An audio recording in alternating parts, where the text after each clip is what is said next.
Buon pomeriggio a tutti, benvenuti all'ippodromo Arcoveggio di Bologna.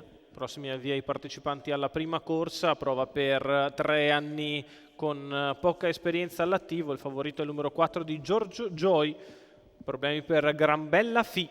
Si parte con la velocità da parte di Giulietta Jet che si installa subito al comando. Dalla seconda fila veloce Ginger, cerca posizione in corda e la trova Giorgio Joy che si sistema secondo.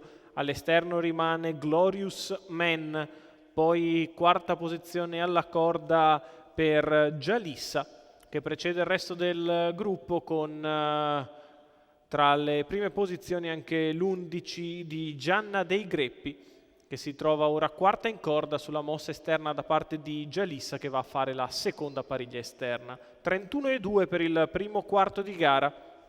Giulietta Jet in vantaggio, all'esterno c'è sempre Glorious Man, in corda Giorgio Joy, seconda pariglia esterna per Jalissa, poi in corda Ginger che precede all'esterno Guess Who's Home che figura in terza pariglia avanti a Ginevra V, poi ancora in corda Gianna dei Greppi, gli altri un po' più arretrati. 800 metri in 1:1,8 per Giulietta Jet che continua da battistrada, al suo esterno sempre Glorious Man, in corda Giorgio Joy che precede Ginger, quindi Jalissa. La mossa in terza ruota da parte di Guess Who's Home al chilometro. Numero 9, girato dalla testa in MTT 1:17,2. Giulietta Jet sempre in vantaggio, in controllo. All'esterno Glorious Man, Guess Who's Home che scavalca Jalissa e cerca di portarsi in avanti. Terza in corda è sempre Ginger.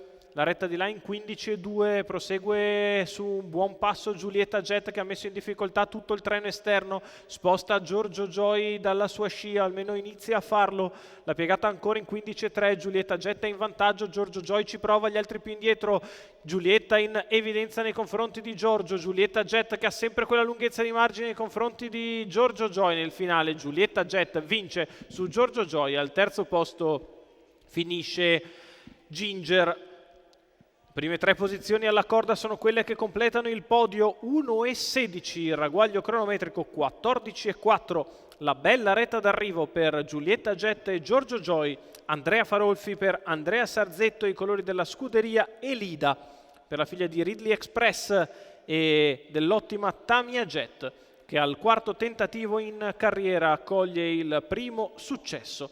Oggi in bello stile, in percorso d'avanguardia, anche a discreta media di 1:16. Giorgio Joy è secondo, al terzo posto Ginger in numeri 1,47, l'arrivo della prima.